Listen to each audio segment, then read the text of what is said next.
আপনি যদি সাইয়েদনা ওমরে ফারুকের জীবনের দিকে তাকান,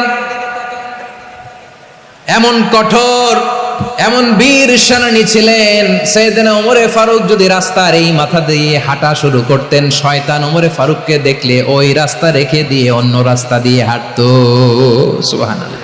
ওমরে ফারুক রাদিয়াল্লাহু তাআলা আনহু কি পার্সোনালিটি ছিল, কি পার্সোনালিটি।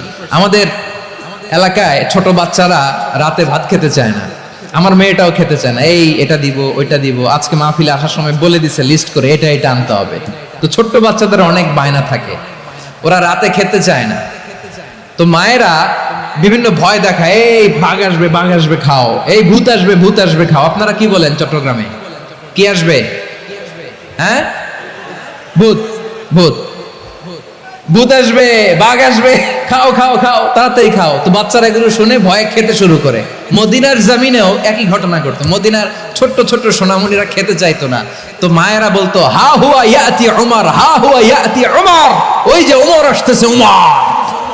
ওমরে ফারুকের কথা শুনলে বাচ্চারা একেবারে ঠান্ডা। সুবহানাল্লাহ পড়বেন না?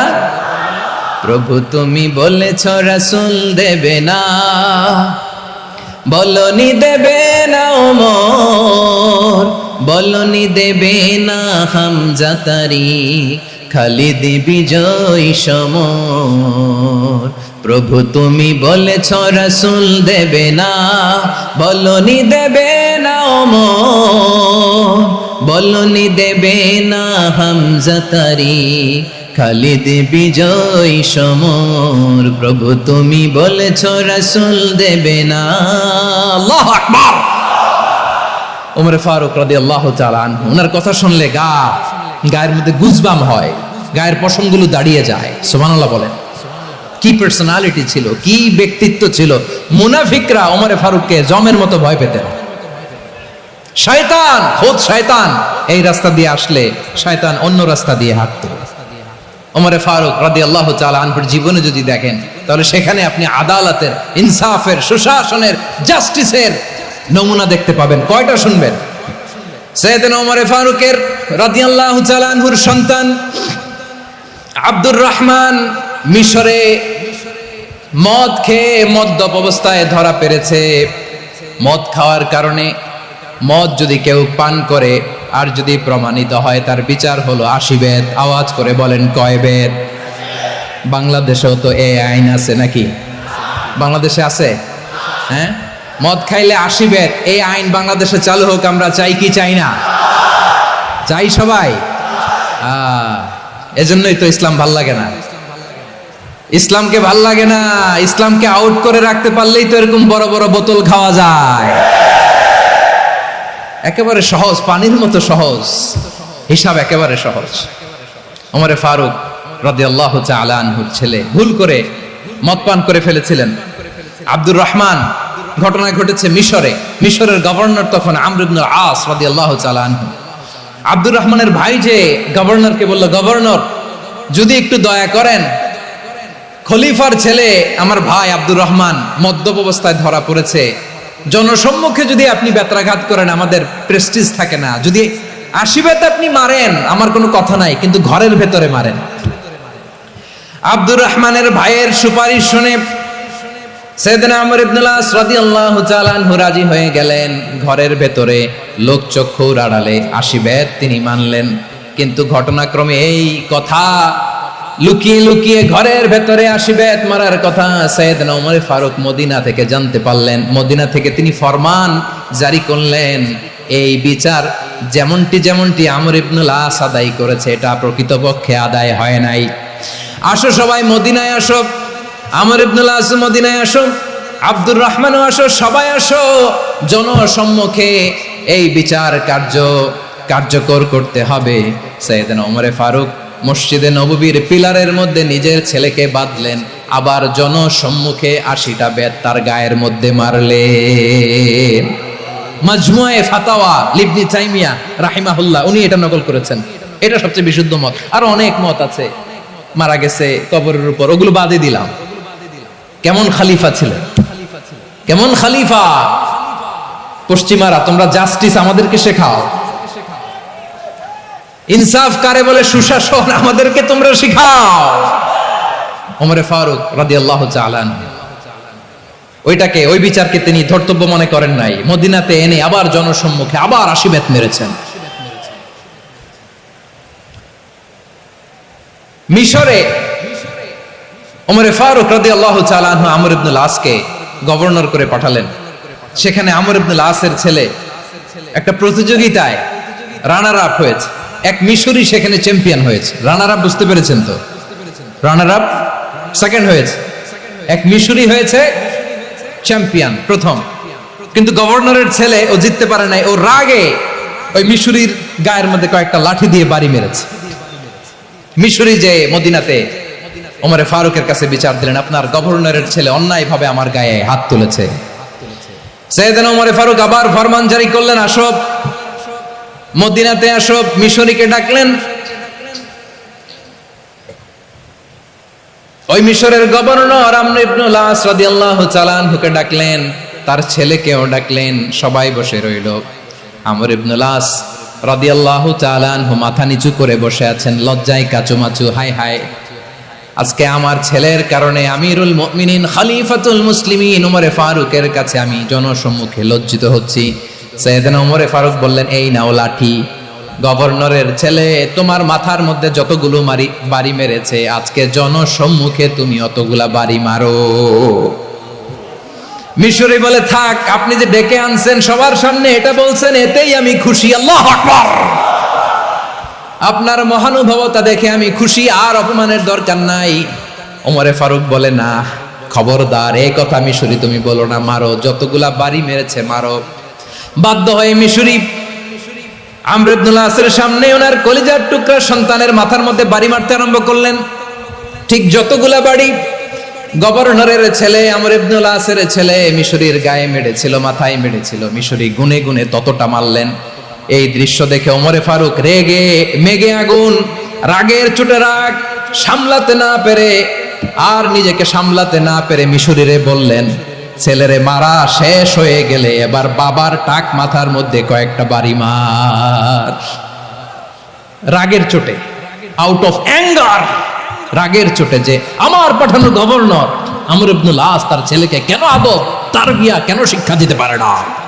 ছেলেরে মারা হইলে এবার আমর ইবনুল আসের মাথার মধ্যে দুইটা মারো। এটা রাগে বলেছেন, এটা শাস্তি হিসেবে না। সুবহানাল্লাহ পড়ে। তোমরা আমাদেরকে সুশাসন শিখাও, আমাদেরকে সুশাসন শিখাও। বিশ্বনবী বলেন, আদাল এটা যেন তেন বিষয় না, এটা দিয়েই মানবিক সমাজ গড়তে হবে।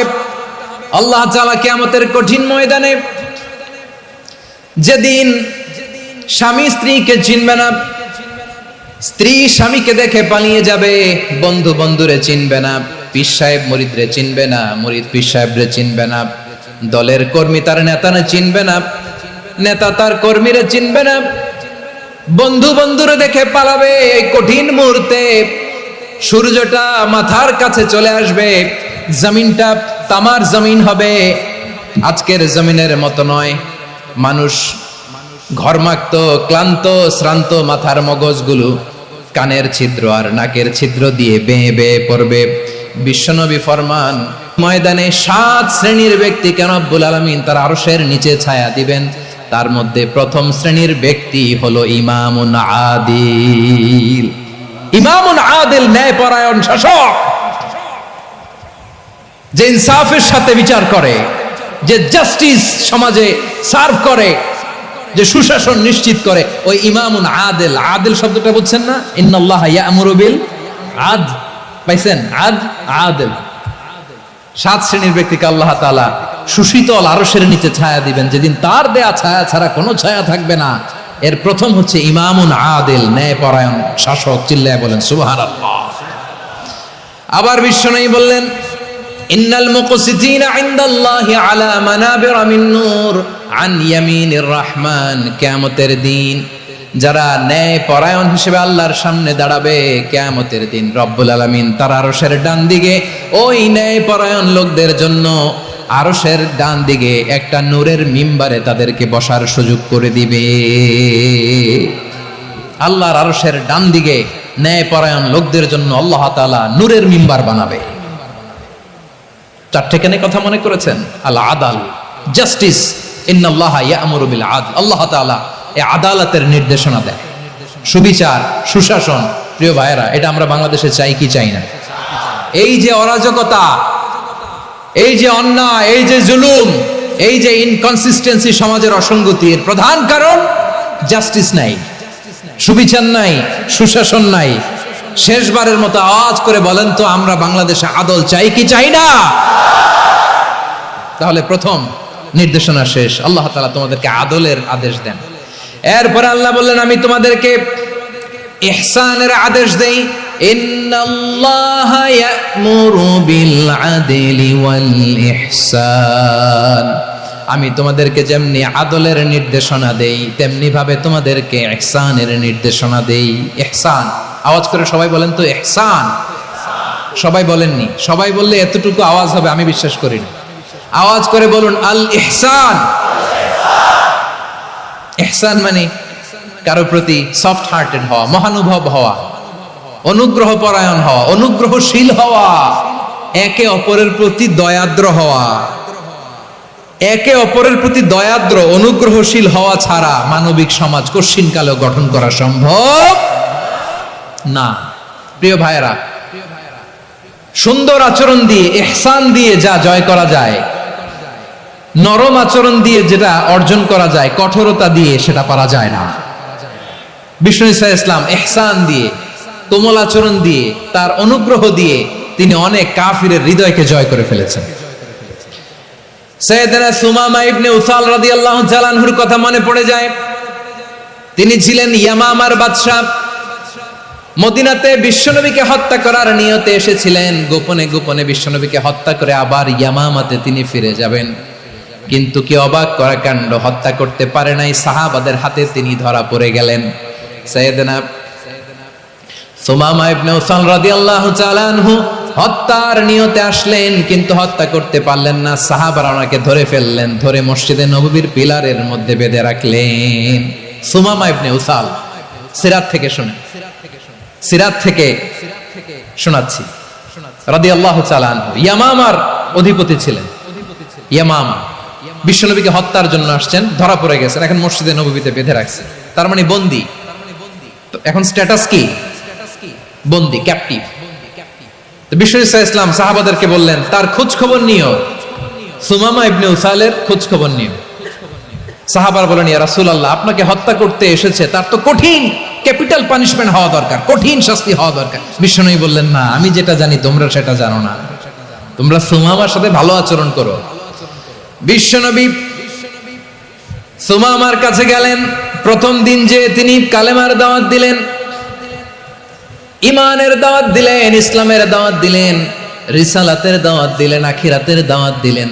পরের দিন যে বিশ্বনবী সালাতের দাওয়াত দিলেন, যাকাতের দাওয়াত দিলেন, ইসলাম কি, কিভাবে, কেমন করে পালন করতে হয় চমৎকার আর্টিকুলেট করতে শুরু করলেন।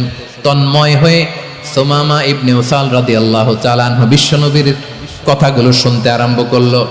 একদিন নয়, দুই দিন নয়, টানা 3 দিন বিশ্বনবী সুমামার কাছে ইসলামকে প্রেজেন্ট করেছেন, উপস্থাপন করেছেন। আওয়াজ করে বলেন, কয় দিন? 3 দিন। 3 দিন মসজিদে নববীতে বাঁধা। আর সাহাবীদেরকে বললেন, তার খোঁজ খবর নিও, তোমরা যে রুটি বানাও এর মধ্যে সবচেয়ে ভালো আটার রুটিটা তারে দিও, সবচেয়ে রিফাইন্ড খেজুর, যেটা পিওর খেজুর, এটা তারে দিও। আর বিশ্বনবী নিজের উট থেকে দুধ দহন করে ওনার বাড়ির এক কর্মচারীকে বলেছেন, দুধ দহন করে সুমামার জন্য নিয়ে যেও। সুবহানাল্লাহ পড়বেন না? সবাই তো অবাক, ইয়ামামা থেকে আসছে নবীকে হত্যা করতে, বিশ্বনবী দেখে তারে জামাই আদর করে, তাকে মজার মজার খাবার দিও, দুধ দিও, আদর আপ্যায়ন করো। একদিন নয়, 2 দিন নয়, টানা 3 দিন বিশ্বনবী এভাবে সুমামার কাছে যেয়ে ইসলামকে প্রেজেন্ট করতে আরম্ভ করলেন, ইসলামকে উপস্থাপন করতে শুরু করলেন। আর তাকে চমৎকার এন্টারটেইনমেন্ট, আপ্যায়ন দিতে আরম্ভ করলেন। টানা 3 দিন যখন ইসলামের দ্য বিউটিজ অফ ইসলাম, ইসলামের সুমহান বাণী, সৌন্দর্য তার কাছে উপস্থাপন শেষ, তাকে আপ্যায়ন শেষ, বিশ্বনবী বললেন সাহাবাদেরকে, যাও এবার সুমামার হাতের পায়ের রশি দুটো খুলে দাও। সাহাবারা বললেন, ইয়া রাসূলুল্লাহ, কি বলেন আপনি? ও তো হত্যাকারী, সুযোগ পায় নাই, আপনারে মারতে পারে নাই, ছেড়ে দিলে আবারও আপনার উপর তলোয়ার নিয়ে ঝাঁপিয়ে পড়বে। নবী এই সিদ্ধান্ত আপনি নিতে যাবেন না। বিশ্বনবী বললেন, যেটা বলেছি সেটা করো, সুমামার রশিগুলো ছেড়ে দাও, সুমামার হাতে পায়ের রশিগুলো যে তোমরা খুলে দাও। সাহাবারা তর্ক জুড়ে দিলেন, লা ইয়া রাসূলুল্লাহ, এমনটা করবেন না, তো ভয়ঙ্কর ভয়ঙ্কর খুনি, কি জানি কি হয়ে যায়। বিশ্বনবী বললেন, না, তার হাতে পায়ের রশিগুলো খুলে দাও। সাহাবারা বিশ্বনবীর কথা মতো তার হাতে পায়ের রশিগুলো খুলে দিল। সুমামা মুহূর্তের মধ্যে মসজিদে নববী থেকে বের হয়, ইয়ামামায় ফিরে না যে মসজিদে নববীর পাশে একটা খেজুর বাগান ছিল, সেখানে চলে গেলেন। সেখানে একটা ছোট্ট কুয়া ছিল, কুয়ার পানি দিয়ে তিনি গোসল করলেন। সুবহানাল্লাহ পড়েন। কুয়ার পানি দিয়ে গোসল করে মসজিদে নববীর সামনে এসে বিশ্বনবী এবং সাহাবাদের সামনে দাঁড়িয়ে সাব্বাবা উঁচু করে বললেন, আশহাদু আল্লা ইলাহা ইল্লাল্লাহ ওয়া আশহাদু আন্না মুহাম্মাদান আবদুহু ওয়া রাসূলুহু। আল্লাহু আকবার। আমি সাক্ষ্য দিচ্ছি আল্লাহ ছাড়া কোনো ইলাহ নাই, আর মুহাম্মদ আল্লাহ তাআলার প্রেরিত বান্দা এবং রাসূল। প্রিয় ভাইরা, ইহসান দিয়ে যা জয় করা যায়, কঠোরতা দিয়ে সেটা কঠিনকালেও জয় করা যায় না। আওয়াজ করে বলেন ঠিক কি না? এবার সুমামা দাঁড়িয়ে বলে, ওগো নবী, আমি তো কালিমা পড়ে মুসলমান হয়ে গেলাম, এবার শোনেন, এই মুহূর্তের আগে আপনার চেহারার চাইতে নিকৃষ্ট কোনো চেহারা আমার কাছে ছিল না, কিন্তু শাহাদা পাঠ করার পরে আপনার চেহারার চাইতে উত্তম শ্রেষ্ঠ কোনো চেহারা আমার কাছে আর নাই। ও নবী, আজকের দিনের আগে ইসলাম ধর্মের চেয়ে নিকৃষ্ট অপছন্দনীয় কোনো ধর্ম আমার কাছে ছিল না, কিন্তু এই মুহূর্ত থেকে ইসলামের চেয়ে সেরা শ্রেষ্ঠ পছন্দনীয় কোনো ধর্ম আমার কাছে নাই। নবী গো, আজকের দিনের আগে মদিনার চাইতে অপছন্দনীয় নিকৃষ্ট কোনো শহর আমার কাছে ছিল না, কিন্তু এই মুহূর্তের পর থেকে মদিনার চাইতে কোনো শ্রেষ্ঠ শহর আমার জানা নাই। সে ছিল গমের বড় ডিলার, গম বেচত। কি বেচত? তার গম কিনে মক্কার লোকেরা রুটি খাইতো। সে ঘোষণা দিল, আজকে থেকে মক্কাবাসীদের জন্য সব গম আমি হারাম করে দিলাম, মক্কাবাসী এখন না খেয়ে মরে। সুবহানাল্লাহ পড়বেন না? মক্কাবাসী বিশ্বনবীর কাছে আসলেন, এসে বললেন, মুহাম্মদ, আমরা তো তোমার ভাই, তোমার চাচা, তোমার ভাতিজা, তোমার আত্মীয়, তুমি সুমামারে বলো সে যেন আবার গমের সাপ্লাই মক্কার জন্য অনুমতি দিয়ে দেয়। বিশ্বনবীর অনুমতি ক্রমে সুমামা আবার মক্কাতে গম পাঠাতে শুরু করলো। পড়েন সুবহানাল্লাহ। ইহসান, ইহসান দিয়ে আপনি যেটা জয় করতে পারবেন, you can win the heart of your enemies. ইহসান দিয়ে আপনি আপনার শত্রুর হৃদয়কে জয় করতে পারবেন। আওয়াজ করে বলেন ঠিক কি না? এজন্য আল্লাহ বললেন, ওয়া আনফিকু ফি সাবিলিল্লাহি ওয়া লা তুলকু বিআইদিকুম ইলাত তাহলুকা ওয়া আহসিনু ইন্নাল্লাহা ইউহিব্বুল মুহসিনিন। তোমরা আল্লাহর রাস্তায় দান করবে আর নিজেরা নিজেদেরকে ধ্বংসের হাতে ঠেলে দিও না। তোমরা একে অপরের প্রতি ইহসান করবে, কারণ ইহসানকারীদেরকে আল্লাহ বড্ড ভালোবাসেন। সুবহানাল্লাহ পড়েন। আবার সূরা রহমানে আল্লাহ বললেন, হাল জাযাউল ইহসানি ইল্লাল ইহসান ফাবিআইয়ি আলা, সবাই পড়েন, ফাবিআইয়ি আলাই রাব্বিকুমা তুকাযযিবান। ইহসানের প্রতিদান হিসেবে ইহসানই হয়। বিশ্বনবী সুমামার প্রতি যেমন ইহসান করেছেন, সুমামাও ঠিক তেমন ইহসান ফিরিয়ে দিয়েছে। ঠিক কিনা বলেন? তাহলে এক নম্বরে হচ্ছে আদ, ন্যায় বিচার। দুই নম্বরে সবাই বলেন ইহসান, সদাচরণ। ইহসান দুই ধরনের প্রিয় ভাইরা, ইহসান ফিল ইবাদা, ইহসান ফিল মুআমালা। ইহসান ফিল ইবাদা হচ্ছে একাগ্র অনুভবে ইবাদতে ডুব দেওয়া, এর নাম ইবাদতের ইহসান। সুবহানাল্লাহ পড়ে। বিশ্বনবী বলেন ইহসান মানে কি জানো নাকি? হাদিসে জিবরিলে সাইয়েদনা জিবরিল আলাইহিস সালাম বিশ্বনবীকে বললেন, আখবিরনি আনিল ইহসান। নবী আমাদেরকে বলেন ইহসান মানে কি? বিশ্বনবী বললেন, আনতা আবুদাল্লাহা কাআন্নাকা তারাহু ফাইন লাম তাকুন তারাহু ফাইন্নাহু ইয়ারাক। ইহসান মানে হলো এমন ভাবে তুমি আল্লাহর সামনে নিজেকে উজাড় করে ইবাদত করবে, তুমি ভাববে তুমি আল্লাহকে দেখতে পাচ্ছ। আর এটা যদি ভাবা তোমার জন্য কঠিন হয়ে যায়, অন্তত এতটুকু তুমি ভাববা যে আল্লাহ তোমাকে দেখতে পাচ্ছেন। ঠিক কিনা বলেন? ও আমার বীর চট্টলার ভাইয়েরা, কেউ যেটা দেখে না সেটা দেখে কে? এই বিশ্বাস হৃদয়ের মধ্যে আছে? নামাজে যখন দাঁড়ান এই ফিলিংসটা আনা যাবে? হ্যাঁ, এশার সালাত তো এখনো হয় নাই না? আলোচনা শেষে এশার সালাত এখানে অনুষ্ঠিত হবে, তাই না? আচ্ছা বলুন তো, আমরা এশার সালাত পর্যন্ত বেঁচে থাকবো এই গ্যারান্টি আছে কার কার? হাত তোলেন। কয়েকজন হাত তুলছে পেছনে, না বুঝে তুলে ফেলছে। এশা পর্যন্ত যে আমরা হায়াত পাবো কোনো গ্যারান্টি আছে? সবাই আওয়াজ করে বলেন, গ্যারান্টি আছে? গ্যারান্টি নাই। এজন্য বিষ্ণু ইসলাম বলেছে, এমন ভাবে নামাজে দাঁড়াও, ইবাদত করো, মনে করো হতে পারে এটাই আমার জীবনের শেষ নামাজ। Perform the salah as if this is your last and final prayer. এমন ভাবে সালাতে দাঁড়াও, ভাবো হতে পারে এটাই তোমার জীবনের শেষ নামাজ। এমন ভাবে নামাজে দাঁড়াও, ভাবো এটাই শেষ নামাজ। তাহলে নামাজে একাগ্রতা বাড়ায় দিবে কে? ফলে ইবাদতের ইহসান আমাদের অর্জিত হবে। আর মুআমালাতে ইহসান হলো, বিশ্বনবী বলেন, ইন্নাল্লাহা তাবারাকা ওয়া তাআলা কাতাবাল ইহসানা আলা কুল্লি শাই, ফাইদা কাতালতুম ফাআহসিনুল কিতলা ওয়া ইযা যাবাহতুম ফাআহসিনুদ যাবহা ওয়ালিয়ুহিদ্দা আহাদুকুম শাফরাতাহু ওয়ালিয়ুরিহ যাবিহাতাহু। ইহসান দুই ধরনের, আওয়াজ করে বলতে হবে। কয় ধরনের? সবাই বলুন আওয়াজ করে, কয় ধরনের? একটা হচ্ছে ইহসান ফিল ইবাদা, ইবাদতে ইহসান। ইবাদতে ইহসান কি? একাগ্র অনুভব দিয়ে ইবাদত করা, মন প্রাণ দিয়ে ইবাদত করা। আর মুআমালাতে ইহসান কি? সব কাজে, দৈনন্দিন কাজে, কর্মে, সামাজিক অ্যাক্টিভিটিতে কোমলতা প্রদর্শন করা, অনুগ্রহের সাথে সবকিছু করা। আল্লাহ তাআলা ইন্নাল্লাহা তাবারাকা ওয়া তাআলা কাতাবাল ইহসানা আলা কুল্লি শাই, তিনি সব কিছুর ব্যাপারে ইহসানকে আবশ্যক করেছেন। সবকিছু, মুমিনের সব কাজে ইহসানের পরশ থাকবে। ওয়া ইযা কাতালতুম ফাহসিনুল কিতলা, বিষ্ণুই বলেন তুমি যখন কাউকে হত্যা করো ইহসানের সাথে করো। সুবহানাল্লাহ পড়বেন না? যখন হত্যা করো তখনও ইহসানের সাথে। আচ্ছা হত্যা করবো আবার ইহসান আসবে করতে করে, তো মেরেই ফেলবো আমি। আল্লাহ, ও ভাই একজন খুন করেছে, খুনি, রাষ্ট্রীয় আইনে তার শাস্তি হয়েছে ডেথ পেনাল্টি, মৃত্যুদণ্ড। এখন মৃত্যুদণ্ড দেখে আপনি যেমনি মন চায় তেমনি মারবেন লোকটারে? ওর নাক কেটে ফেলতে পারবেন? ওর কান কাটতে পারবেন? ওর চোখ উপড়ে ফেলতে পারবেন আপনি? যেমন মন চায় তার অঙ্গহানি করা যাবে না। ইহসানের সাথে তাকে হত্যা করো। সুবহানাল্লাহ, this is Islam, this is the true essence of ইসলাম।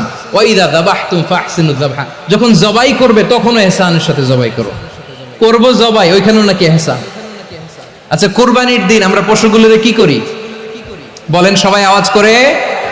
জবাই। জবাই মানে তো এটার মেরেই ফেলতেছি, একটু পরে তো টুকরো টুকরো করে গোশতগুলো খাবো, এটা তো খাবো, এটা তো মেরেই ফেলবে। বিষ্ণু বলে না, জবাইয়ের মধ্যেও, মুমিনের জবাইয়ের ভেতরেও ইহসানের পরশ থাকা চাই।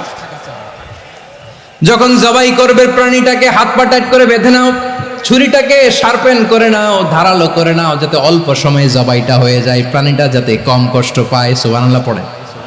দিস ইজ কল্ড ইহসান। ইহসান আল্লাহ তাআলা যেমনি আদলের আদেশ করেছেন, ন্যায় বিচার, জাস্টিস এনশিওর করতে বলেছেন, সমাজে ইহসানের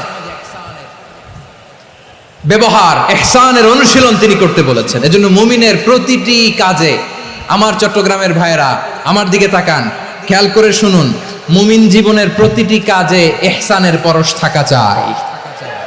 আমরা যেন আমাদের পরিবারের প্রতি ইহসান করি, আমরা যেন আমাদের কর্মচারীদের প্রতি ইহসান করি, আমরা যেন আমাদের কলিগদের প্রতি ইহসান করি, আমরা যেন আমাদের ভাইদের প্রতি ইহসান করি। মুমিন জীবনের প্রতি কাজে ইহসানের পরশ থাকার দরকার আছে না নাই? কথা বুঝতে পেরেছেন? তাহলে আল্লাহ তাআলার তিনটা আদেশ ছিল, কয়টা গেল? ভুলে গেছে, ভুলে গেছে চট্টগ্রাম। তিনটা আদেশের মধ্যে কয়টা বললাম? প্রথমে কি ছিল? আদল। 2 নম্বরে, 3 নম্বরে রব্বুল আলামিন বললেন ওয়া ইতা ইদিল কুরবা, নিকট আত্মীয়দেরকে দান করো, নিকট আত্মীয়দেরকে দাও, যারা তোমাদের ব্লাড কানেকশনের আত্মীয় তাদেরকে তোমরা দাও। এখানে জেনারেলি বললেন দাও, কি দিব সেটা তিনি এখানে বলেন নাই, সেটা তিনি সূরাতুল ইসরার মধ্যে বলেছেন। আল্লাহ বলেন ওয়া আতিযাল কুরবা হাক্কাহ, নিকট আত্মীয়দেরকে তাদের অধিকার, তাদের প্রাপ্য তোমরা বুঝিয়ে দাও। দেখেন একটা শান্তির সমাজ, একটা সমৃদ্ধ সমাজ, একটা মানবিক সমাজ গঠনের জন্য আল্লাহ তাআলা বেশি না, মাত্র 3টা অর্ডার, 3টা ভার্ডিক্ট তিনি জারি করেছেন। 1 নাম্বার সুশাসন, ন্যায় বিচার। 2 নাম্বার ইহসান। 3 নাম্বার নিকটাত্মীয়, যারা কাছের, তোমার ভেরি ক্লোজ রিলেশনশিপে আছে, তাদেরকে দাও। দাও, দিলে বাড়িয়ে দেয় কে? অনেকে দিতে চায় না, কৃপণতা করে। দিলে বাড়ায় দেয় কে? ও মিয়া, মদিনার মধ্যে সবচাইতে গরিব সাহাবী ছিল বেলাল রাদিয়াল্লাহু তাআলা আনহু। ওনার এন্টায়ার অ্যাসেট, সম্পদের পরিমাণ কতদূর জানেন? একটা লুঙ্গি। বেলাল রাদিয়াল্লাহু তাআলা আনহু, ওনার টোটাল ওয়েলথের এস্টিমেশন হচ্ছে মাত্র একটা লুঙ্গি। একটা লুঙ্গি, টোটাল ওয়েলথ এস্টিমেশন, টোটাল সম্পদের পরিমাণ বেলাল রাদিয়াল্লাহু তাআলা আনহুর কি ছিল? কথা বোঝে নাই বোধহয়। কি ছিল? ওই বেলাল রাদিয়াল্লাহু তাআলা আনহুকে বিষ্ণু ইসলাম বলেছেন, আনফিক ইয়া বেলাল, ও বেলাল তুমিও দাও। ওয়ালা তাখশা মিন যিল আরশি ইখলালা, আরশের অধিপতির তো কোনো ঘাটতি নাই, তুমি দিলে ওই আল্লাহ তোমারে বাড়ায় দিবে। এজন্য আমার প্রিয় ভাইয়েরা, দিলে কমে না, দিলে বাড়ে। অনেকে ধরে রাখে, নতুন কিছু নিতে পারে না, হাত দিয়ে যেটা ধরে রেখেছেন এটা দিয়ে দেন, বড় একটা ধরার সুযোগ পাবেন। জোরে বলেন ঠিক কিনা? ধরেন 5 কেজি ওজনের একটা ধরে রাখছেন, এখন 10, এটা না ছাড়লে 10 কেজি ধরতে পারবেন আপনি? আচ্ছা, 10 কেজির জিনিস একটা আছে হাতে, ওইটা যদি ছেড়ে দেন তাইলেই না 15 কেজি ধরতে পারবেন। কথা বলেন ঠিক কিনা? তাহলে দিলে বাড়িয়ে দেয় কে? রাব্বুল আলামিন বললেন 3 নাম্বার আদেশ হলো তোমাদের প্রতি সমাজটারে কেমন করে মানবিক সমাজ, সুন্দর সমাজ গড়বা।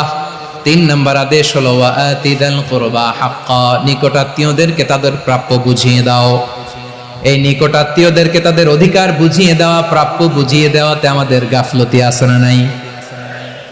চট্টগ্রামে নাই? মাশাআল্লাহ আছে, আছে। অনেকে দেখবেন অনেক আল্লাহওয়ালা, তাহাজ্জুদ গুজার, সেজদা দিতে দিতে কপালে কালো দাগ ফেলে দিছে, সে তার বোনের হকটা আদায় করে নাই। আছে না নাই? হ্যাঁ, এখানেও আছে। সর্বনাশ।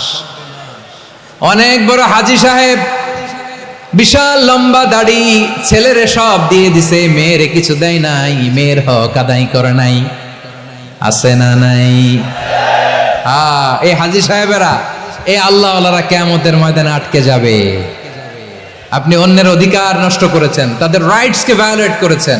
এজন্য আল্লাহ তাআলা বলেন, কারো অধিকার যদি কেউ নষ্ট করে, ওই সমাজটা মানবিক সমাজ কঠিনকালেও হতে পারে না। এজন্য 3 নম্বর আল্লাহ বললেন, ওয়া ইতা ইদিল কুরবা, নিকটাত্মীয়দেরকে দাও। কি দিবা? তাদের অধিকার দিয়ে দাও। বোনের অধিকার বুঝিয়ে দাও, মেয়ের অধিকার বুঝিয়ে দাও, ফুফুর অধিকার বুঝিয়ে দাও। দেখবেন অনেক মায়েরা ছেলের পাতে মুরগির রান দেয়, মেয়ের পাতে দেয় মুরগির ঠ্যাং। এরকম আছে না নাই? ছেলেরা কি দেয়? মুরগির। মেয়ের পাতে কি দেয়? তো মেয়ের কি মুরগির রান খেতে মনে চায় না? মনে চায় না? এমনটা করা যাবে না। নিকটাত্মীয়দেরকে অধিকার দিয়ে দাও, নিকটাত্মীয়ের সাথে সুসম্পর্ক রাখো। আদেশটা কার? এজন্য প্রিয় ভাইয়েরা, জীবনে যদি বারাকা অর্জন করতে চান, নিকটাত্মীয়দের সাথে সুসম্পর্ক রাখতে হবে, তাদের জন্য উপহার পাঠাতে হবে। বিশ্বনবী বলেন, লা ইয়াদখুলুল জান্নাতা কাতে, যে ব্যক্তি আত্মীয়তার সম্পর্ককে ছিন্ন করে দেয়, সে কশিনকালেও আল্লাহর জান্নাতে ঢুকবে না। আপনি কি এটারে সহজ হাদিস মনে করছেন? এটা সহজ কথা?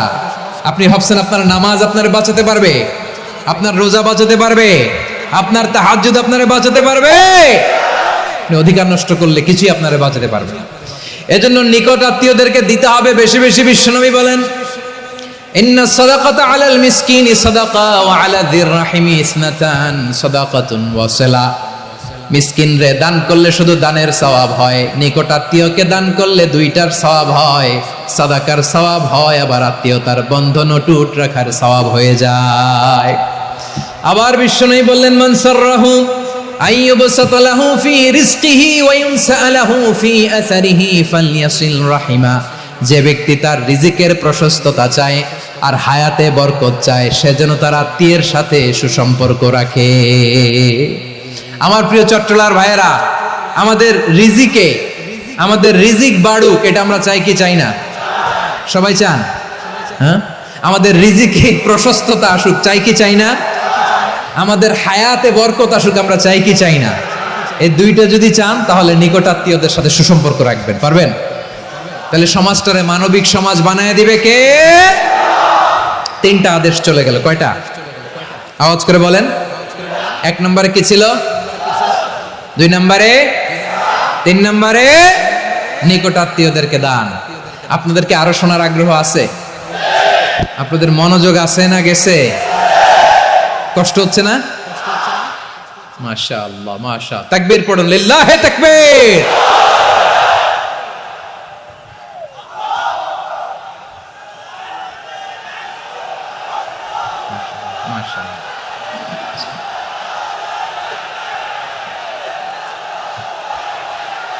আমার প্রিয় ভাইয়েরা, আল্লাহ তাআলা তিনটা জিনিসের যেমনি আদেশ করেছেন, অনুরূপভাবে তিনটা বিষয় তিনি বারণ করেছেন, নিষেধ করেছেন। ওগুলোর কাছেও যাওয়া যাবে। শুনবেন। রাব্বুল আলামিন বলেন, ওয়ায়ানহা আনিল ফাহশাই ওয়াল মুনকারি ওয়াল বাগি। আমি যেমনি তিনটি বিষয়ে আদেশ করলাম, অনুরূপভাবে তিনটি বিষয়ে বারণ করলাম, নিষেধ করলাম। আমার 1 নাম্বার নিষেধাজ্ঞা হলো অশ্লীলতার প্রতি। ফাহশা, ওয়ায়ানহা আনিল ফাহশা। আল্লাহ তাআলা অশ্লীলতাকে নিষেধ করেছেন। কোন জিনিসকে? সবাই বলুন, কোন জিনিসকে? যত ধরনের, যত টাইপের, যত ক্যাটাগরির অশ্লীলতা হতে পারে, সব অশ্লীলতাকে হারাম করেছেন কে? ফাহশা মানে কি? কথায়, কাজে, আচরণে, কমেন্ট, ফেসবুকের কমেন্টসে যত ধরনের নোংরামো আছে, যত ধরনের অশ্লীলতা আছে, এটাকে আরবিতে বলে ফাহশা। এটাকে কি বলে? রাব্বুল আলামিন বলেন, কুল ইন্নামা হারামা রাব্বিয়াল ফাওয়াহিশা মা যাহারা মিনহা ওয়া মা বাতান। ও নবী, আপনি বলে দেন, আমার রব প্রকাশ্য, অপ্রকাশ্য, স্পষ্ট কিংবা অস্পষ্ট, দৃশ্যমান কিংবা অদৃশ্যমান সব অশ্লীলতাকে হারাম করেছেন। সব ধরনের অশ্লীলতা হারাম, সব ধরনের। আল্লাহ তাআলা আমাদেরকে অশ্লীলতা থেকে বাঁচান। অশ্লীলতা থেকে তিনি আমাদেরকে হেফাজত করুক, পড়েন আমিন। এবার বলেন, আমাদের সমাজে অশ্লীলতা আছে না নাই? চট্টগ্রামে নাই? আমি কই নাই, ওনারা বলে আছে। দেখছেন, আমি সামহাও বাঁচায় দেওয়ার ট্রাই করতেছি, ওনারা বলে আছে। অশ্লীলতা নানা ভাবে, নানা নামে, নানা মোড়কে আমাদের সমাজে আছে না নাই? সংস্কৃতির নামে, ফ্যাশনের নামে, বিনোদনের নামে, উপন্যাসের নামে, কনসার্টের নামে অশ্লীলতা আছে না নাই? আপনি দেখেছেন কনসার্টগুলোর অবস্থা? এই যে আতিফ আসলাম যে আসছে আমাদের দেশে, তারপর কে কে আসছে, আমাদের তরুণ তরুণীরা, আমাদের যুবক যুবতীরা, আমাদের জেনজিরা, কি অবস্থা ওইখানে? হ্যাঁ, কি অবস্থা? কে বাঁচাবে ওদের? কে রক্ষা করবে ওদের ইমানের, ওদের চরিত্রের হেফাজতের গ্যারান্টি কে দিবে? কনসার্টের নামে অশ্লীলতা আছে না নাই? ছেলে মেয়ে একে অপরকে জড়ায় ধরতেছে, একে অপরকে চুমু খাচ্ছে, প্রকাশ্যে, দিবালোকে, গণমানুষের সামনে। আল্লাহ তাআলা এই অশ্লীলতা থেকে আমাদেরকে বেঁচে থাকতে বলেছেন, বেঁচে থাকতে বলেছেন। রূপালী জগতের নামে অশ্লীলতা আছে না নাই? এই টার্মটা আপনারা জানেন না? রূপালী জগৎ কি জগৎ? আসলে কি রূপালী জগৎ না অন্ধকার জগৎ? আমার বোনেরা, আপনাদেরকে যে কি বলে তারা বুঝায়, রূপালী জগৎ শুনেই আপনি ভরকে যাবেন না। রূপালী জগতে যে নারী যত বেশি উলঙ্গ, সে নাকি তত বেশি সাহসী। জানেন, বলে এটা একটা সাহসী নারী, খুব সাহসী পদক্ষেপ তার। যত বেশি শরীর থেকে কাপড় নামাতে পারবে, যত বেশি বস্ত্রহীন হয়ে নিজেকে প্রেজেন্ট করতে পারবে, সে নাকি তত বেশি সাহসী। আমার চট্টলার ভাইয়েরা, শয়তানের প্রথমে এজেন্ডা ছিল বনি আদমকে বস্ত্রহীন করা। সে আদম এবং হাওয়া আলাইহিস সালামকে নিষিদ্ধ গাছের ফল খাইয়ে তাদেরকে বস্ত্রহীন করেছে। এই জামিনেও সে আমাদেরকে বস্ত্রহীন করতে চাইবে, এই রূপালী জগতের নামে। তারা এটা করে। আমার প্রিয় বোনেরা, আপনি জানেন না আপনার দাম কত। ওরা আপনাদেরকে বিজ্ঞাপনের সস্তা পণ্য বানাতে চায়। ওরা আপনাদেরকে ওদের ভোগের লিপসার টুলস বানাতে চায়। ওরা আপনাদেরকে দিয়ে ওদের খায়েশ পূরণ করতে চায়। এটা আপনাদের জন্য মোটেও ডিগনিটি নয়, এটা আপনাদের জন্য সম্মান নয়। আপনার সম্মান শালীনতায়, আপনার সম্মান হেজাবে, আপনার সম্মান ভদ্রতায়, আপনার সম্মান আপনার ডিসেন্ট পোশাকে। পোশাক বলে দেয় এই নারীটা ভদ্র না অভদ্র। পোশাক বলে দেয় এই মেয়েটা কোন ঘরের মেয়ে। আওয়াজ করে বলেন ঠিক কিনা? আপনি জানেন না আপনারা সস্তা পণ্য বানায়, ভোগের পণ্য, বিলবোর্ডে আপনাকে উলঙ্গ করে উপস্থাপন করে। এই অশ্লীলতার সাথে ইসলামের কোনো সম্পর্ক। এজন্য আল্লাহ বলেন আমি অশ্লীলতাকে হারাম করেছি। অশ্লীলতাকে হারাম করার প্রথম কারণ হলো এর মাধ্যমে মানবতাকে অপমানিত করা হয়। কারণ মানুষের সম্মান মানুষের পোশাকে। মানুষ যখন পোশাকহীন হয়ে যায়, বস্ত্রহীন হয়ে যায়, তার সম্মান কমে যায়, ঠিক কিনা? অশ্লীলতাকে হারাম করার প্রথম কারণ হচ্ছে মানুষ মানুষকে অপমান করে। একটা নারী, সে তো সম্মানিত, নারী যে কত সম্মানিত নারীরা এটা বুঝেই নাই। বিশ্বনবী বলেন আর দুনিয়া কুল্লুহা মাতা ওয়া খায়রু মাতা'আদ দুনিয়া আল মারআতুস সালিহা। আমার বোনেরা, 5টা প্যান্ডেলে আপনারা এলইডিতে আমার আলোচনা শুনছেন, আমি জানি। আপনাদের এই গর্ভ যে কত দামি আপনি জানেন না। আপনার পেট থেকেই আসবে আগামী দিনের সালাহুদ্দিন আল আইয়ুবী। আপনার পেট থেকেই আসবে অনাগত দিনের ইমাম মাহদী আল মুনতাযর। আপনার পেট থেকেই আসবে অনাগত দিনের ফয়সাল, ওয়াসিম, মুগ্ধ, আবু সাইদের মতো বীর যোদ্ধা।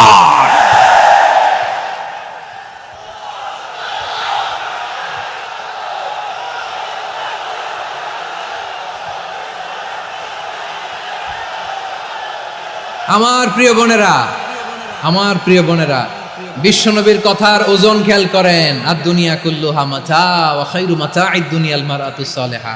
দুনিয়ার সবকিছুই অ্যাসেট, এর মধ্যে সবচেয়ে দামি অ্যাসেট নেককার নারী। আপনার গর্ভ যে কত দামি আপনি জানেন না। নিজের সময়টাকে কাজে লাগান, কোরআন পড়েন, সুন্নাহ পড়েন। আপনার অনেক দায়িত্ব ঘরে। You are the MD of your family. একটা family it's a very big institution. পরিবার একটা অনেক বড় প্রতিষ্ঠান। and you are the MD of your institution. আপনি এই পরিবারের MD, managing director of your family. এখানে আপনার কত দায়িত্ব। আপনি ছেলেমেয়েদেরকে তারবিয়া করবেন, আপনি আপনার স্বামীর জন্য ঘরটারে জান্নাতের নীর বানাবেন, আপনার জন্য জান্নাতের ডুপ্লেক্স বাড়ি ওইখানে তৈরি করে রাখবে কে? আপনি যে কত দামি আপনি জানেন না। নারীদেরকে আল্লাহ বানিয়েছেন উচ্চতর করে, নিম্নতর নয়। নারীদেরকে ছোট্ট জিনিস দিলে এটারে বড় করে দেয়। নারীদেরকে ভ্রূণ দিলে, শুক্রাণু দিলে নারী এটারে বাচ্চা হিসেবে উপহার দেয়, ঠিক কিনা? বিয়ের মাধ্যমে স্বামী যখন তার শুক্রাণু তার স্ত্রীকে উপহার দেয়, স্ত্রী রিটার্নে কি উপহার দেয়? ফুল ফর্ম বেবি, মানব সন্তান। দেখছেন, আপনি দিলেন একটুকুনি, দিছে বিশাল। আপনি যদি নারীকে বাজার এনে দেন, নারী এটাকে সুস্বাদু খাবারে রূপান্তর করে দেয়। আপনি তাকে একটা মুচকি হাসি দিয়ে দেন, সে তার কলিজা দিয়ে দেয়। কিন্তু যদি আপনি তার মনে কষ্ট দেন, সে আপনার জীবনকে জাহান্নাম বানায়া দেয়। খবর আছে, নারীর মন বুঝতে পারলে নেয়ামত, বুঝতে না পারলে কিয়ামত, ঠিক কিনা বলে? কত দামি আপনি জানেন না, জানেন না আপনি কত দামি, অনেক দামি আপনি। আপনাদেরকে যেন ভোগের সস্তা পণ্য বানাতে না পারে, আপনাদেরকে সচেতন থাকতে হবে, সজাগ থাকতে হবে, কনসার্ন থাকতে হবে। শয়তানের ওই হাতছানির দিকে আর নজর দেওয়া যাবে না। তাহলে কেন আল্লাহ তাআলা এই ফাহশা, অশ্লীলতাকে হারাম করলেন? 1 নাম্বার, এতে হিউম্যান ডিগনিটি কমে। 2 নাম্বার, এতে মানুষের অধিকার নষ্ট হয়। আপনি বিয়ে করেছেন, এরে পরকিয়া করেন, ওর সাথে এরকম আছে না নাই? স্ত্রীর অধিকার নষ্ট করেছেন। আপনি বিবাহ সম্পর্কে আবদ্ধ হয়েছেন তার সাথে, আপনি পরকিয়া করেন ওই ছেলের সাথে, আপনি আপনার হাজবেন্ডের সাথে বিট্রে করেছেন। এজন্য আল্লাহ অশ্লীলতাকে হারাম করেছেন। অশ্লীলতাকে হারাম করার আরেকটা কারণ হচ্ছে আল্লাহ তাআলা এই হিউম্যান জেনারেশনকে, এটাকে প্রিজার্ভ করতে চায়। হিফজুন নাসল, এটা মাকাসিদুশ শরিয়ার অনেক গুরুত্বপূর্ণ একটা মাকাসিদ, অনেক গুরুত্বপূর্ণ। আপনার নাসাল, আপনার জেনারেশনকে সংরক্ষণ করা। এই যে আসতেছে ফেব্রুয়ারি, কত ফেব্রুয়ারি জানো? এটা কি বিশ্ব ভালোবাসা দিবস? হ্যাঁ, কি দিবস? এই বিশ্ব ভালোবাসা দিবসের সাথে মুসলমানদের কোনো সম্পর্ক নাই। আমার প্রিয় ভাইরা, এই যে আপনি অবৈধ সম্পর্কে জড়ালেন, কেন আল্লাহ অশ্লীলতাকে হারাম করেছে দেখেন। বলতেছিলাম যে এটা আপনার নাসাল, আপনার জেনারেশন, আপনার লিনিয়েজ, আপনার বংশকে প্রিজার্ভ করা। কে কার বাবা, কে কার মা, বাবা মা জানা, প্রজন্মকে প্রিজার্ভ করা, এটা ইসলাম ওয়াজিব করে দিয়েছে। এই যে অবৈধ সম্পর্কের কারণে, বিশ্ব বেহায়া দিবসের কারণে, এগুলোর আউটকাম, আউটপুট হিসেবে মাঝে মাঝে ঢাকা মেডিকেলের ডাস্টবিনে নবজাতকের বাচ্চার কান্নার আওয়াজ শুনতে পাওয়া যায়। চট্টগ্রাম মেডিকেলের ডাস্টবিনে নবজাতকের কান্না শুনতে পাওয়া যায়। বীর চট্টলার মুসলমানেরা বুঝতে পারলে আওয়াজ করে বলেন, এই যে চট্টগ্রাম মেডিকেলে যে নবজাতকটা পাওয়া গেল, ওর বাবাকে আমাকে বলেন, ওর বাবাকে, ওর মাকে, ও কোন ফ্যামিলির সন্তান কেউ জানে? আপনি হিউম্যান ডিগনিটিকে অপমান করেছেন না? আপনি তার ভবিষ্যৎকে অন্ধকার করেছেন না? আপনি তার লিনিয়েজকে প্রশ্নবিদ্ধ করে দিয়েছেন না? এই জন্য আল্লাহ তাআলা অশ্লীলতাকে আমাদের জন্য হারাম করে দিয়েছেন। পড়েন সুবহানাল্লাহ। এই জন্য রাব্বুল আলামিন বলেন, কুল ইন্নামা হারামা রাব্বিয়াল ফাওয়াহিশা মা যাহারা মিনহা ওয়া মা বাতান। প্রকাশ্য অপ্রকাশ্য সব অশ্লীলতাকে হারাম ঘোষণা করে দিয়েছে কে? আবার দুনিয়ার বুকে যারা অশ্লীলতার প্রসার করে তাদের জন্য শাস্তি মজুদ রেখেছে কে? রাব্বুল আলামিন বলেন, ইন্নাল্লাযীনা ইউহিব্বুনা আন তাশিআল ফাহিশাতু ফিল্লাযীনা আমানু লাহুম আযাবুন আলীমুন ফিদ দুনিয়া ওয়াল আখিরাতি ওয়াল্লাহু ইয়ালামু ওয়া আনতুম লা তা'লামুন। নিশ্চয়ই যারা বিশ্বাসীদের মাঝে অশ্লীলতার প্রচার প্রসার করতে চায় তাদের জন্য আমি মর্মন্তুদ শাস্তি প্রস্তুত করে রেখেছি, দুনিয়াতেও রেখেছি, আখিরাতেও রেখেছি। ঘোষণাটা কার? যারাই নাটকের নামে, সিনেমার নামে, রূপালী জগতের নামে, মুভির নামে, ওটিটি প্ল্যাটফর্মের নামে আমার সমাজে অশ্লীলতা ছড়াতে চায় তাদের জন্য কঠিন মর্মন্তুদ শাস্তি মজুদ রেখে দিয়েছে কে? ও আমার বোনেরা, এখনো আপনি জাগবেন না? এখনো আপনার চিন্তার দুয়ারে এখনো নাড়া পড়ে নাই? ওরা আপনাকে উলঙ্গ বানাতে চায়, ওরা আপনাকে আইটেম গার্ল বানাতে চায়। এজন্য ইসলাম অশ্লীলতাকে হারাম করেছে। হারাম। ইসলাম বলেছে যোজন যোজন দূরে থাকো, ওরা বলে না কাছে আসো, কাছে আসার গল্প, ক্লোজ আপ ওয়ান, কাছে আসার গল্প আছে না নাই? চট্টগ্রামে তো এগুলো নাই মাশাআল্লাহ। হ্যাঁ, এখানেও আছে ক্লোজ আপ ওয়ান, কাছে আসার গল্প। আল্লাহ বলেন, ওয়ালা তাকরাবুজ জিনা, কাছেও এসো না, জিনা থেকে যোজন যোজন কিলো দূরে থাকো, ওরা বলে কাছে আসার গল্প। আমার বীর চট্টলার ভাইয়েরা, কাছে আসতে হলে আমরা কোরআনের কাছে আসব, কাছে আসতে হলে নবীর কাছে আসব, কাছে আসার গল্প হবে আমার রবের কাছে আসার গল্প। চিল্লায় বলো ঠিক কিনা?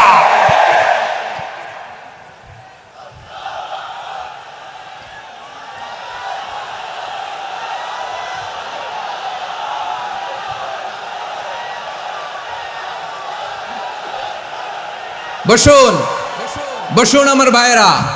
তাহলে অশ্লীলতার সাথে আমাদের কোনো সম্পর্ক? সবাই বলতে পারেননি, আওয়াজ করে বলুন, অশ্লীলতার সাথে আমাদের কোনো সম্পর্ক? আমরা এই সমস্ত ক্লোজ আপ ওয়ান, কাছে আসার গল্পের প্রোগ্রামে যাব? আমরা কোন ধরনের অশ্লীল কন্টেন্ট সোশ্যাল মিডিয়ায়, টিভিতে দেখব? কি যুগ যে আমরা কাটাচ্ছি আপনি কল্পনা করতে পারবেন না। পর্ন ইন্ডাস্ট্রি, নারী পুরুষের বস্ত্রহীন যুগল দৃশ্য, এটাকে দিয়ে ওরা কোটি ডলারের ইন্ডাস্ট্রি বানিয়েছে। পুরো মানব ইতিহাসে এরকম জঘন্য সময় মানব ইতিহাস পার করে নাই। পর্ন এটা ইন্ডাস্ট্রি হয়ে গেছে। আমাদের এই যুবকগুলো, জেনজি গুলো, ওদের চরিত্র বাঁচাবে কি করে? কেমন করে হেফাজত করবে ওদের এই মূল্যবান চরিত্র? আমার প্রিয় ভাইরা, এই অশ্লীলতার দ্য লেটেস্ট ভার্সন হচ্ছে LGBTQ। শরীফ থেকে শরীফা, শুনছেন আপনারা? দেখতে পুরুষ, আসলেই পুরুষ, সুস্থ একজন পুরুষ, 4 সন্তানের বাবা, বলে আমি মনে মনে নারী। দেখতে নারী, সুস্থ নারী, আসলেই সে দিব্যি একজন নারী, বলে আমি মনে মনে পুরুষ। সবচেয়ে ভয়ঙ্কর অশ্লীলতার সবচাইতে লেটেস্ট ভার্সন হচ্ছে এই ট্রান্সজেন্ডারিজম। সুস্থ পুরুষ তার বায়োলজিক্যাল গ্রোথকে হরমোন দিয়ে স্টপ করে দিয়ে সে সার্জারি করে নারী হতে চায়, সুস্থ নারী পুরুষ হতে চায়। পুরুষ পুরুষের প্রতি সেক্সুয়ালি আকর্ষণ বোধ করে, এটা লূত আলাইহিস সালামের কওমের মধ্যে ছিল। এটাকেও আল্লাহ কোরআনে ফাহিশা বলেছেন। ওয়ালুতান ইয ক্বালা লিকাওমিহি আতাতুনাল ফাহিশাতা মা সাবাকাকুম বিহা মিন আহাদিম মিনাল আলামিন। লূত আলাইহিস সালাম বললেন, তোমরা কি এমন এক অশ্লীল কার্যক্রমে ডুব দিলে নাকি যেটা গোটা বিশ্বের কেউ কখনো করে নাই, তোমরাই প্রথম করেছো? পড়েন না আউযুবিল্লাহ। এই পশ্চিমের এই রোগ আমার দেশে যেন আসতে না পারে, আমাদের সজাগ থাকতে হবে। প্রিয় ভাইরা, চিল্লায় বলেন ঠিক কি না? পশ্চিমের অবস্থা ভয়ঙ্কর। পাশ্চাত্যে আমি যুক্তরাষ্ট্রে ছিলাম অনেকদিন, কয়েক মাস, বিভিন্ন স্টেটে ঘুরেছি। গার্ডিয়ানরা উদ্বিগ্ন, ছেলে মেয়েদেরকে, ছোট্ট ছেলে মেয়ে, ওদেরকে জিজ্ঞেস করে, তুমি how do you feel right now inside yourself? তুমি ভিতরে ভিতরে কেমন ফিল করো? তোমার কি ছেলে ছেলে লাগে না মেয়ে মেয়ে লাগে? আচ্ছা বলেন, এই ছোট্ট বাচ্চাটা ওকে এগুলো জেন্ডার অ্যাসাইনমেন্ট বলতে এগুলো কিছু বুঝে? এইভাবে মিসগাইড করা হচ্ছে। কৌতূহল বশত ছোট্ট ছেলে যদি বলে আমার তো মেয়ে মেয়ে লাগে, তখন বলে যে না তুমি মেয়ে, ছেলে না। মা বাবা বাধা দিলে ওকে আলাদা গভর্নমেন্ট হাউসে নিয়ে যাবে। ভয়ঙ্করতম অবস্থা। আমরা একটা সময়ে শুনতাম যে হুজুর আমার ছেলেটা খুব ভালো, হাফেজে কোরআন, আল্লাহওয়ালা। হুজুর আমার ছেলে দাড়ি রাখছে, আল্লাহওয়ালা। হুজুর আমার ছেলে 5 ওয়াক্ত সালাত জামাতের সাথে পড়ে, তার মানে আল্লাহওয়ালা। পশ্চিমে যে আমি কি শুনছি জানেন? ওরা বলে হুজুর আমার ছেলেটা ইউনিভার্সিটির একটা মেয়ের সাথে প্রেম করে, ও খুব আল্লাহওয়ালা, হুজুর দোয়া করবেন। এর কারণ ওদের কাছে আল্লাহওয়ালার ক্রাইটেরিয়া হচ্ছে হুজুর আমার ছেলেটা আরেক ছেলের পছন্দ করে নাই, আমার মেয়েটা আরেক মেয়েকে ভালোবাসে নাই, এজন্য আমার ছেলেটা আল্লাহওয়ালা, হুজুর ওর জন্য একটু দোয়া করে দিয়েন। কি চ্যালেঞ্জ ওরা ফেস করতেছে। ওনার ছেলে যে আরেক ছেলেরে বিয়ে করবে না, এটাতেই উনি খুশি যে আলহামদুলিল্লাহ আমার ছেলেটা একটা মেয়েরে ভালোবাসে, আমার মেয়েটা একটা ছেলেরে ভালোবাসে, মানে এটা খুব আল্লাহওয়ালা। নাউজুবিল্লাহ পড়তে পারলেন না? এজন্য অশ্লীলতার সাথে আমাদের কোনো সম্পর্ক।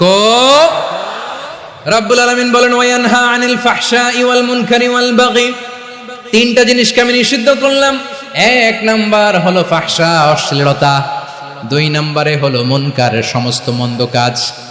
আপনাদের মনোযোগ আছে না? শেষ করে দিব? আর 2-1 মিনিট শুনবেন? আচ্ছা বলি তাহলে, আর 2-1 মিনিট। তাহলে নিষেধাজ্ঞা জারি করেছেন 3টা জিনিসের উপর। 1 নাম্বার কি? ফাহশা, অশ্লীলতা। 2 নাম্বার মুনকার। মুনকার মানে হচ্ছে যত মন্দ কাজ, খারাপ কাজ, বাজে কাজ, এটার বলে মুনকার। এটার কি বলে? আপনারা পড়ছেন না? তা'মুরুনা বিল মা'রুফি ওয়া তানহাউনা আনিল মুনকার। ভালো কাজের আদেশ, সৎ কাজের আদেশ, অসৎ কাজের নিষেধ। মুনকার, মুনকার হচ্ছে মানুষের স্বাভাবিক বিবেকবোধ যেটাকে খারাপ বলে, ওইটাই মুনকার। পৃথিবীর সব আসমানি গ্রন্থ যেটাকে খারাপ বলেছে, মানুষের স্বাভাবিক বিবেকবোধ যেটাকে খারাপ বলেছে, এগুলো সব মুনকার। যেমন ইফটিজিং, এটা কি ভালো না খারাপ? মজুদদারি, খাদ্যে ভেজাল দেওয়া, ওজনে কম দেওয়া, মাছে ফরমালিন মিশানো, চাঁদাবাজি, টেন্ডারবাজি, দখলবাজি, এগুলো আমাদের স্বাভাবিক বিবেকেই বলে এগুলো খারাপ, এগুলো হচ্ছে মুনকার। আল্লাহ তাআলা এই মুনকার থেকে আমাদেরকে বেঁচে থাকতে বলেন, আর শয়তান এই মুনকারের প্রতি আমাদেরকে উদ্বুদ্ধ করে।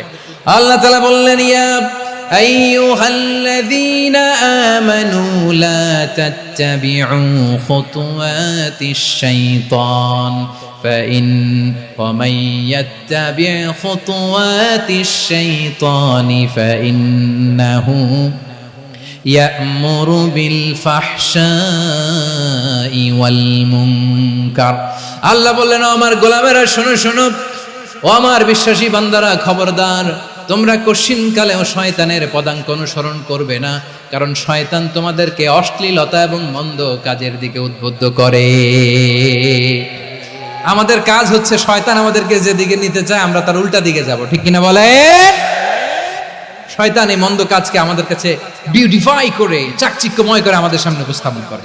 এজন্য আল্লাহ বলেন মুনকারকে থামাতে হবে, মুনকার প্রতিরোধ করতে হবে। মুনকার প্রতিরোধের দায়িত্ব শুধু আমাদের নাকি? শুধু আপনার খতিব সাহেবের, ইমাম সাহেবের, নাকি মুসলিম উম্মার সবার? আওয়াজ করে বলুন, মুনকার অসৎ কাজ প্রতিরোধের দায়িত্ব কার? রাব্বুল আলামিন বলেন কুনতুম খায়রা উম্মাতিন উখরিজাত লিন-নাসি তা'মুরুনা বিল মা'রুফি ওয়া তানহাউনা আনিল মুনকার।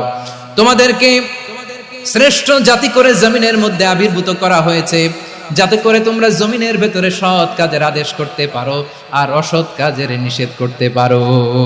উম্মাহ কুনতুম খায়রা, তাহলে গোটা উম্মার দায়িত্ব, এটা বুঝতে পারছেন তো? আচ্ছা, আরো নিচে আসেন। এরপরে আল্লাহ বললেন শুধু উম্মাহ না, এই জমিনের রাজত্ব আমি যাদের হাতে দেই, এই জমিনের মালিক আমি যাদেরকে বানিয়ে দেই, যাদেরকে আমি সরকারের দায়িত্ব দেই, তাদেরকেও মুনকার প্রতিরোধের দায়িত্ব দিয়েছে কে? আল্লাহ বলেন যারা ক্ষমতার মসনদে বসেছে তাদেরকে 4 দফা কর্মসূচি আমি আল্লাহ দিলাম। আওয়াজ করে বলেন কয় দফা?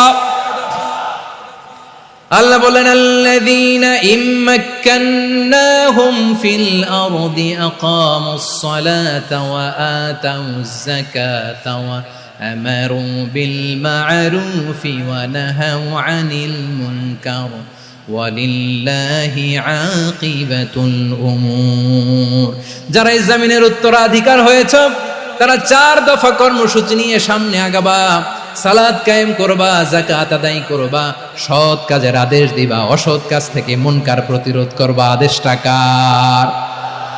আমার প্রিয় চট্টলার ভাইরা, পুরো উম্মার দায়িত্ব মুনকার প্রতিরোধ করা, সরকার প্রধানের দায়িত্ব মুনকার প্রতিরোধ করা। এরপর আল্লাহ বলেন প্রতিটা ফ্যামিলির যিনি প্রধান সিইও বাবা, প্রত্যেক বাবারও দায়িত্ব এই মুনকার প্রতিরোধ করা। আওয়াজ করে বলেন ঠিক কিনা?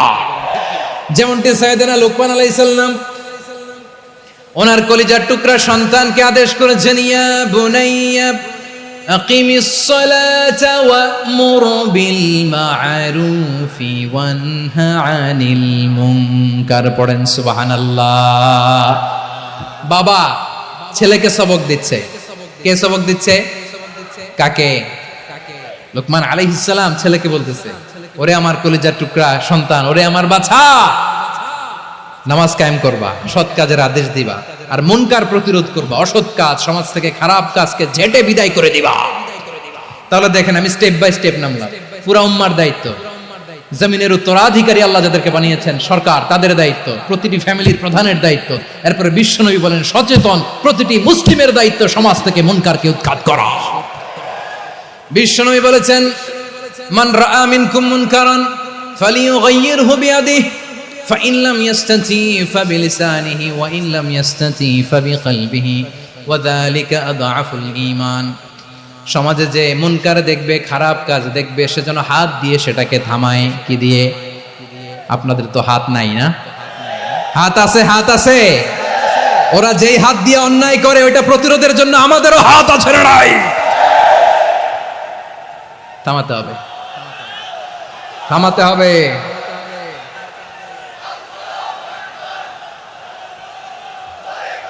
বসুন আমার প্রিয় ভাইয়েরা, ওরা ওদের যে হাত দিয়ে টেন্ডারবাজি করে, চাঁদাবাজি করে, ইফটিজিং করে, দখলবাজি করে, যে হাত দিয়ে, ওই মুনকার থামায় দেওয়ার জন্য আল্লাহর দে আমাদেরও 2টি হাত আছে না নাই? আমাদেরও হাত আছে। থামাইতে হবে, থামাইতে হবে, হিম্মত করতে হবে। আমার প্রিয় ভাইয়েরা, না থামালে আমরাই ডুববো শেষমেশ। আমাদের বাঁচার জন্য হলেও থামাইতে হবে। রব্বুল আলামিন বলেন ওয়াত্তাকু ফিতনাতাল লা তুসিবান্নাল্লাযীনা যালামু মিনকুম খাসসা। ও আমার গোলামেরা, ওই আযাবকে ভয় করো যে আযাব যখন আমি জমিনের বুকে পাঠাই শুধু জালেমদেরকেই মারি না, আলেমদেরকেও মারি।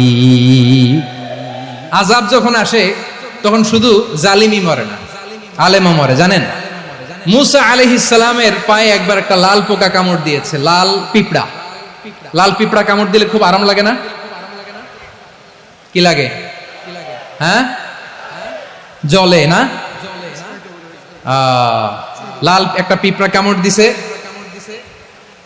তো উনি রেগে মেগে পাশি দেখে লাল পিঁপড়ার বাসা, পা দিয়ে ডলে মুছে সবগুলো পিঁপড়া মেরে ফেলছে।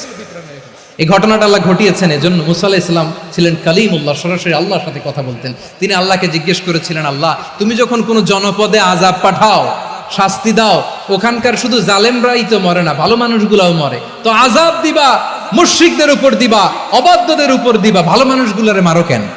আল্লাহ বললেন, মুসা তোমার যে কামড় দিছিল পায়ের মধ্যে পিঁপড়া, কয়টা পিঁপড়া? জোরে বলেন।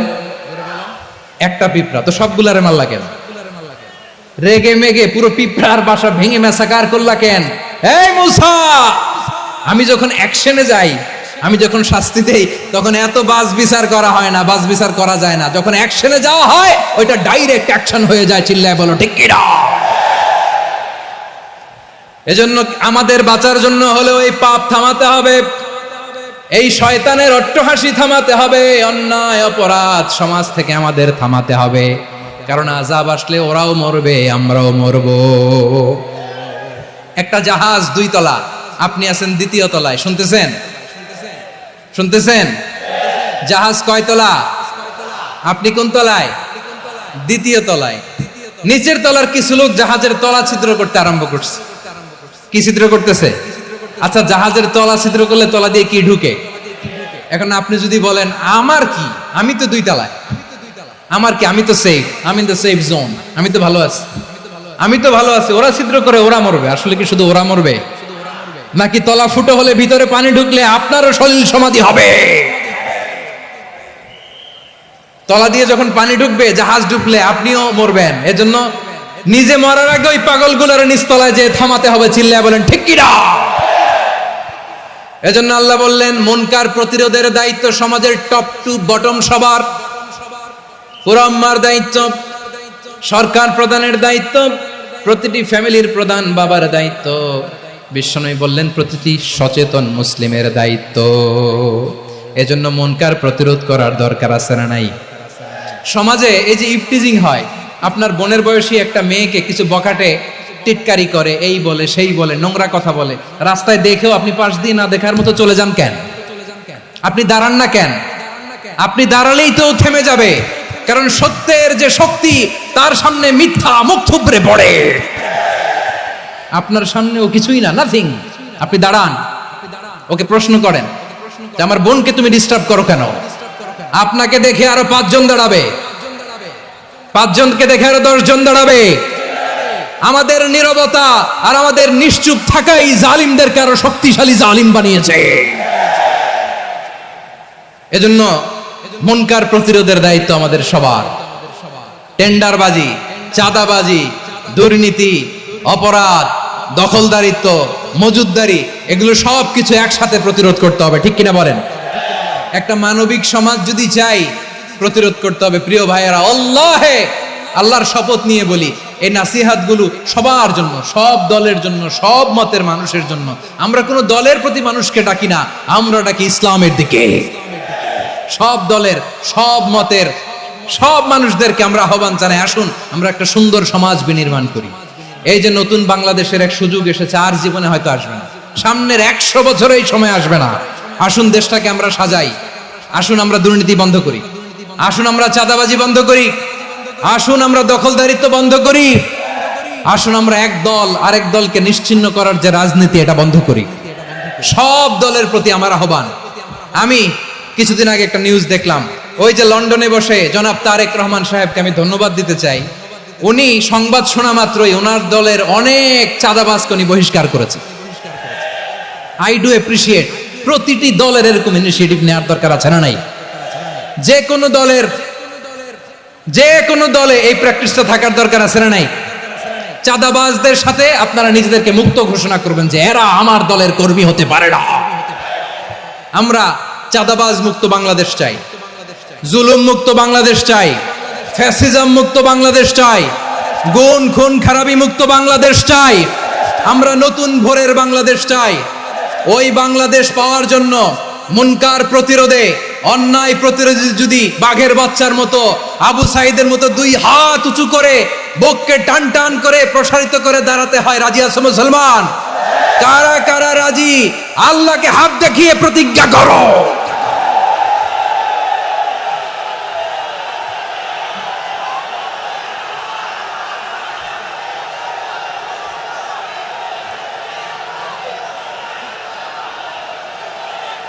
আমার প্রিয় ভাইয়েরা, বসুন বসুন আমার ভাইয়েরা। রাব্বুল আলামিন বলেন, ওয়ায়ানহা আনিল ফাহশাই ওয়াল মুনকারি ওয়াল বাগি ইয়াইদুকুম লাআল্লাকুম তাযাক্কারুন। বসুন। আল্লাহ বললেন, আমি অশ্লীলতাকে নিষেধ করি, আমি সব ধরনের মন্দ কাজকে নিষিদ্ধ করি, সব শেষে আমি সীমা লঙ্ঘনকে তোমাদের জন্য নিষিদ্ধ করি। আলোচনা মনে আছে তো, না ভুলে গেছেন?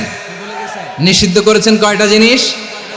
1 নম্বরে অশ্লীলতা, 2 নম্বরে মুনকার তথা সব মন্দ কাজ, 3 নম্বরে আল বাগি, সীমা লঙ্ঘন, ক্রসিং দ্য লিমিট। সীমা লঙ্ঘন করা ভালো না। We all should know our limits. চিল্লায় বলেন ঠিক কিনা? একই আয়াতে আল্লাহ বললেন, কুল ইন্নামা হাররামা রাব্বিয়াল ফাওয়াহিশা মা যাহারা মিনহা ওয়া মা বাতানা ওয়াল ইসমা ওয়াল বাগিয়া বিগাইরিল হক। অন্যায় ভাবে যে অবাধ্য হয়, যে সীমা লঙ্ঘন করে, তাদেরকেও আমি এটা হারাম করে দিলাম। সীমা লঙ্ঘন করা হারাম, সীমা লঙ্ঘন করা হারাম। আল্লাহ বারবার বারবার আমাদেরকে ওয়ার্নিং দেয়। যখন আমরা থামি না তখন আল্লাহ ধরে, আর যখন ধরে তখন ছাড়ে না। ধরে ধরে ধরে না, ধরলে আল্লাহ। ফেরাউনকে কিন্তু হুট করে ধরে নাই, আপনারা জানেন 9 বার ওয়ার্নিং দিয়েছে। ফেরাউনকে আল্লাহ তাআলা ওয়ার্নিং দিয়েছিল কয়বার? বীর চট্টলার বীর সেনানীরা আওয়াজ করে বলেন, ফেরাউনকে ধরার আগে ওয়ার্নিং দেওয়া হয়েছিল কয়টা? রাব্বুল আলামিন বলেন, ওয়ালাকাদ আতাইনা মূসা 9 আয়াতিন বাইয়িনাত। 9টা মুআজিজা দেখিয়েছি। 1 2 3 বারবার এইভাবে রিমাইন্ডার, ওইভাবে রিমাইন্ডার, এইভাবে নসিহত, ওইভাবে দাওয়া। ফাকুলা লাহু কাওলান লাইয়িনা, নরম করে বলো, সফট করে বলো, যত ওয়ে হতে পারে দাওয়া মেথডোলজির। মূসা আলাইহিস সালামের সব অ্যাপ্লাই শেষ। 10ম বারে যে আল্লাহ ধরছে, 10ম বারে যে ধরেছে। এজন্য আল্লাহ বলেন, আমি সীমা লঙ্ঘনকে পছন্দ করি না। কোরআনের অন্য আয়াতে বাগীকে বলা হয়েছে আল ইতিদা। সীমা লঙ্ঘন যারা করে তাদেরকে আল্লাহ বলেছেন মুতাদিন। ওয়াকাতিলু ফি সাবিলিল্লাহিল্লাযীনা ইউকাতিলুনাকুম ওয়া লা তা'তাদু ইন্নাল্লাহা লা ইউহিব্বুল মুতাদিন। আমি সীমা লঙ্ঘনকারীদেরকে কঠিনকালেও পছন্দ করি না। আমরা যেন সীমা লঙ্ঘন না করি। রাজি আছেন তো? যে কোনো ক্ষেত্রে ইবাদতে যেন সীমা লঙ্ঘন না করি। অনেকে আমরা ইবাদতে সীমা লঙ্ঘন করে ফেলি। বিশ্বনবী সাল্লাল্লাহু আলাইহি ওয়াসাল্লাম যেটা শিখিয়েছেন, এর বাইরে যে অতিরিক্ত বুজুর্গ হতে চায়, এরকম আছে না নাই? করা যাবে না, কোনো ক্ষেত্রেই সীমা লঙ্ঘন করা যাবে, এমনকি যুদ্ধ ক্ষেত্রেও না। বিশ্বনবী সাল্লাল্লাহু আলাইহি ওয়াসাল্লাম বলেন, খবরদার যুদ্ধ ক্ষেত্রেও সীমা লঙ্ঘন করো না। কি সুন্দর ইসলাম আমরা পেয়েছি। বিশ্বনবী বলেন, খবরদার যুদ্ধের ময়দানে কোনো নারীর গায়ে হাত তোলো না, কোনো শিশুর গায়ে হাত তোলো না, কোনো গবাদি পশু হত্যা করো না, কোনো শস্য ক্ষেত্র ধ্বংস করো না, ইবাদতরত অন্য ধর্মের কোনো সন্ন্যাসীর গায়ে হাত তোলো না। বলেন সুবহানাল্লাহ। তাহলে আমরা সীমা লঙ্ঘন করতে পারবো? প্রিয় ভাইরা, একটা সুখী, সমৃদ্ধ, শান্তির সমাজ, মানবিক সমাজ যদি আমরা গঠন করতে চাই, আমাদের আল্লাহর দেয়া কয়টা আদেশ মানতে হবে বলেন দেখি? সবাই বলেন কয়টা? আর বেঁচে থাকতে হবে কয়টা জিনিস থেকে? আওয়াজ করে বলেন কয়টা? আচ্ছা, আদেশ নাম্বার 1 কি ছিল বলেন? আল্লাহর আদেশ কি? 1 নাম্বার আদাল, ন্যায়পরায়ণতা। আমরা সুবিচার, সুশাসন, ন্যায় বিচার চাই কি চাই না? 2 নম্বরে কি ছিল? মাশাআল্লাহ, আওয়াজ করে বলেন 2 নম্বরে কি ছিল? ইহসান। আমরা যেন সবার প্রতি দয়া পরবশ হই, ইহসান করি। 3 নম্বরে কি ছিল? নিকটাত্মীয়দের দান করা, তাদের অধিকার প্রাপ্য বুঝিয়ে দেওয়া। পাশাপাশি তিনটা জিনিস থেকে আল্লাহ বারণ করেছেন, নিষেধ করেছেন। তার প্রথমটা ফাহশা, অশ্লীলতা।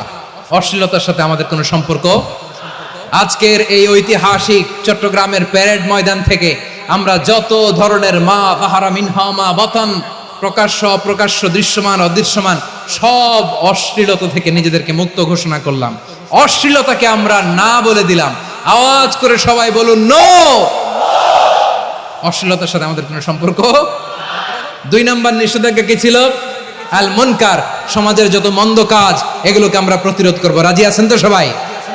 3 নম্বরে আল বাগি, সীমালঙ্ঘন।